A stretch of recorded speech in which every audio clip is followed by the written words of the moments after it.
వర్మ గారు, అంటే ఈ ఎపిసోడ్ అంతా అయిపోయింది అనుకుంటున్నారా, ఇంకేమన్నా ఎదుర్కోబోతున్నారా? ఏ ఎపిసోడ్ అండి?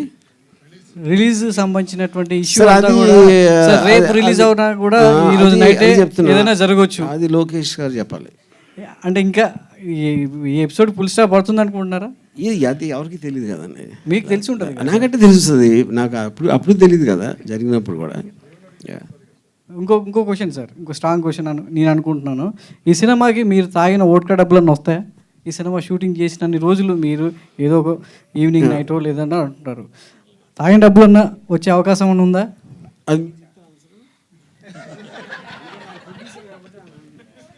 చెప్పండి సార్ అరుణ్ గారు. 23వ తారీఖు ఫస్ట్ షో పడిన తర్వాత అప్పుడు మాట్లాడదాం, మీకు అర్థమవుతుంది అప్పుడు ఎంత వస్తాయి అనేది.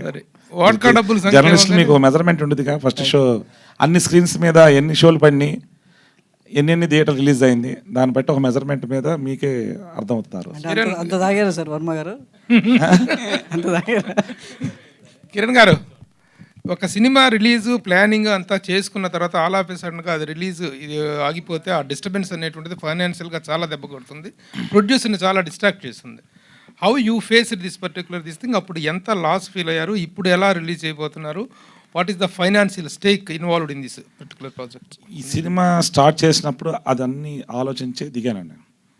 ఇది లోకేష్ అడ్డం పడతాడని, సెన్సార్ ఆగిపోద్దని. లోకేష్ అని కాదు, డిఫరెంట్ పర్సన్స్ ఎవరు దానికి వాళ్ళ యొక్క అభిప్రాయాలకి వ్యతిరేకంగా వాళ్ళు ఫీల్ అయి ఉండొచ్చు, ఏదైనా ఇన్సెక్యూరిటీ ఫీల్ అయి ఉండొచ్చు. కారణాలు ఏమైనా కానీ దాన్ని అడ్డుకోవడానికి ప్రత్యక్షంగా తెలుగుదేశం పార్టీయే రోడ్డు మీదకి వచ్చి లోకేష్ గారు రిప్రజెంటేటివ్ జనరల్ సెక్రటరీయే సినిమాని ఆపమని సెన్సార్ బోర్డుకి తను పర్సనల్గా సిబిఎఫ్సి ముంబైకి స్టేట్ రీజనల్ ఆఫీసర్కి అప్లై చేయడం జరిగింది. అది తన కంప్లైంట్. ప్లస్ సిటీ సివిల్ కోర్టులో సినిమా మీద ఓటీటీ మీద స్టే తీసుకుని వచ్చారు. తను ఒక 3 సార్లు ముఖ్యమంత్రి చేసిన కొడుకు ఇలా నడి రోడ్డుకి వచ్చి ఒక సినిమాని ఆపటానికి ప్రయత్నం చేశాడంటే తనకి శక్తి వంచన లేకుండా ఎక్స్ట్రాడనరీ అడ్వకేట్లను పెట్టి, హైలీ పేమెంట్ ఉన్న అడ్వకేట్లను పెట్టి ఒక 3.5 నెలల పాటు అదే పనిగా రాష్ట్ర రాజకీయాలను పక్కన పెట్టి రేపు ఎలక్షన్లో ఏం చేయాలా, క్యాండిడేట్లు ఎవడ పెట్టాలా, ఎవరితో ప్రయాణం చేయాలా అనే విషయాలను పక్కన పెట్టి ఈ సినిమాని ఆపటమే తన జీవితాశయంగా తను ఎంచుకున్నాడు. అది తను తీసుకున్న ఈ 3 నెలలుగా తన డ్యూటీ తెలుగుదేశం పార్టీ తరఫున. దానిలో ధర్మం అంటే ఒకటి ఉంది, కొంచెం లేట్ అయినా కానీ ధర్మం గెలిచింది.